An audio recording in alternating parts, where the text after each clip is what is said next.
Hey guys, and welcome to another District 211 Automotive Technology video. My name is Mr. Tulo from Conant High School, and today we're going to talk about exterior lighting, how to check it and how to operate it.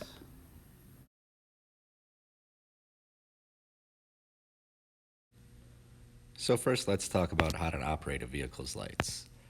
Like most vehicles today, my truck has automatic headlights.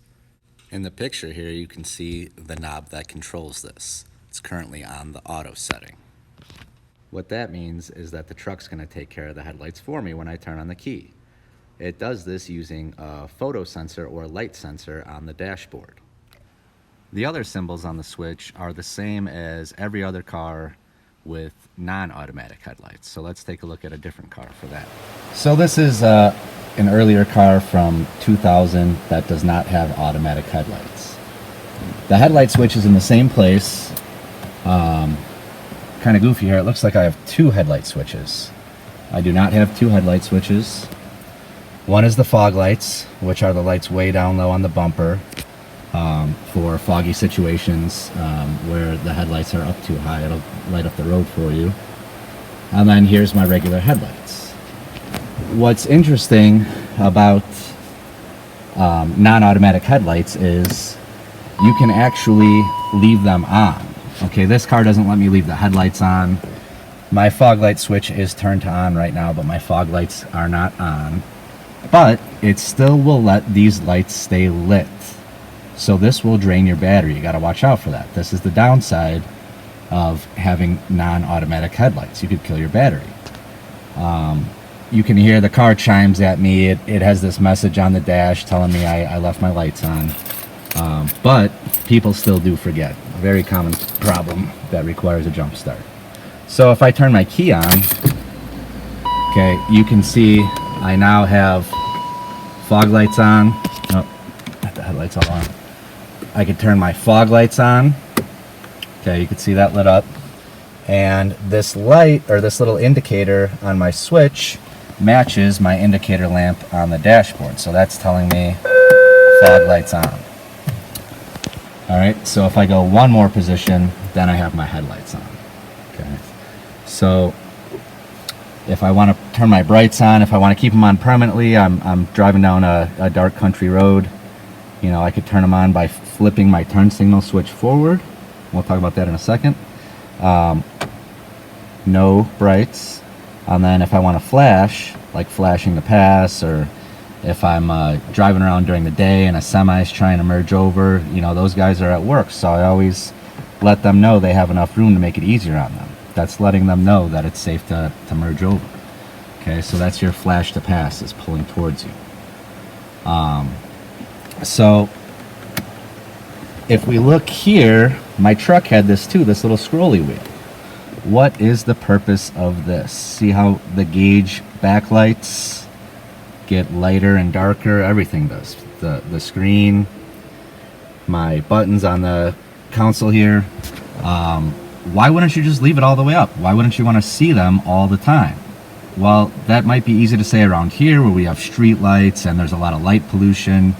I see people driving without their headlights on all the time. They don't even know there's so much light around here. Well, if you're out in the country where there's not street lights, you'll know right away if your lights aren't on because you're not going to be able to see anything. And when you drive for long periods of time, when it is dark like that, these gauge cluster lights are in your face and they're very distracting. You can't really focus on the road ahead of you because it's dark and you have bright lights right in front of you. So you want to turn these down if you're driving late at night on a darker road so you can focus on what's ahead of you in the road. Next, let's talk about turn signals. Activating turn signals and working hazards. So if you look on your steering column here, we have our little turn signal tree. If you click it down to the left, oh, I gotta have the key on. If I turn it down, it's the left turn signal indicator. If I go up, it's the right turn signal indicator. And all cars are auto canceling, so if I turn the wheel far enough in one direction, it will actually shut that off automatically. The hazards are the best way to check turn signal bulbs. This is for emergency situation situations, telling other drivers that you are in distress. So if you have an issue with your vehicle lighting, the safest way to get home or to a parts store to get a bulb is to turn your hazards on. Like if your turn signals aren't working or your lights aren't working, period. Maybe your whole tail light section went out. You can turn on your flashers to let people know, hey, watch out for me. My brake lights aren't working or something like that. My headlights aren't working. I'm having an issue. My car's not running right. I can't get it up to speed. I'm trying to limp it home. Or if you're stuck on the side of the highway, you turn on your hazards. Like if you're changing a tire out or something like that, having problems with the car, you want other drivers to know you're there, and flashing lights are the universal sign of distress. So like I said, the easiest way to check exterior turn signal lights is to turn them all on at once, which would be the hazard switch. Okay, so this is what that looks like. These are those flashing safety lights I'm talking about for when you're in distress. I can see my rears are working fine. BMWs, the side marker lights, all cars have a side marker light, and a lot of cars will just have this on solid all the time when the running lights are on. BMW flashes them with the turn signals. So this turn signal works, this turn signal works. Everything seems to be working fine as far as my turn signals go. This is what it looks like if you have a turn signal bulb out. I activated my left turn signal here, and instead of that slow rhythmic click that it usually gives you, it starts to click really fast. This means I have a bulb out. Checking the brake lights is a little bit trickier because you usually need a second person. Since I was using a camera, I just set the camera down and hit the brakes manually with my hand. But like I said, normally you would need a second person. The brake switch is literally on the brake pedal, and it's a little mechanical switch. Back in the day, its only job was to give the brake light bulbs power, but these days it does so much more than that.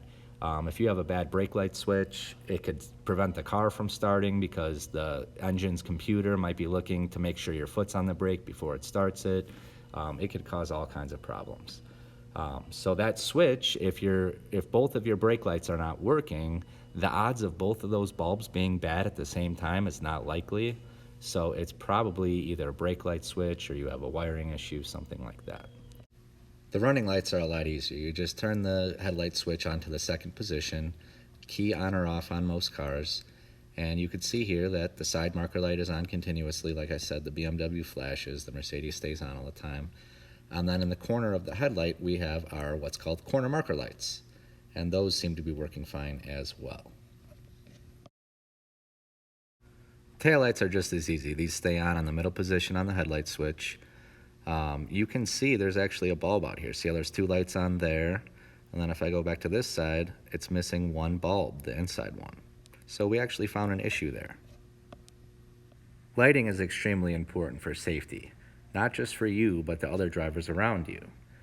When I see things like blacked out tail lights and stuff like that, I just wonder why people would put themselves at risk like that. That's just asking to get rear-ended. People modify their lights with special spray paints or films so it looks cool during the day, but at night you can barely see that you're sitting there.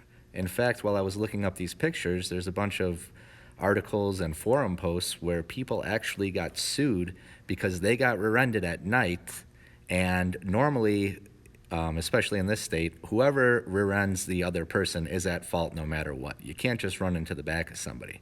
But these cases and tickets have been overturned because people have modified their taillights.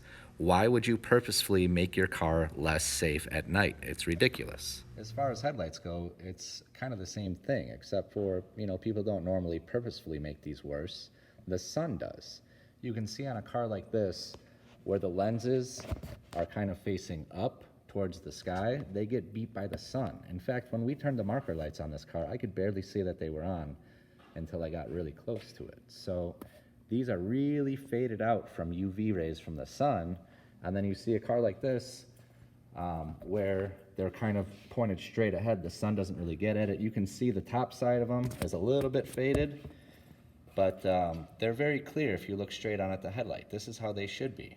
It severely limits the effectiveness of the lights if you have very cloudy headlights like this. Now, at parts counters, I see all the time all kinds of these buffing kits where you can kind of refinish your headlight lenses.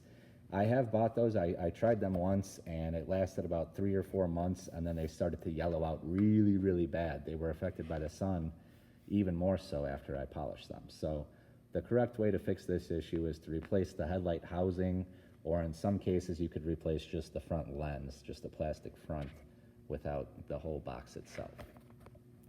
The bottom line is making sure your car's lights are working and safe is your responsibility, and if you let problems like that go and you get in an accident, it can get you into trouble.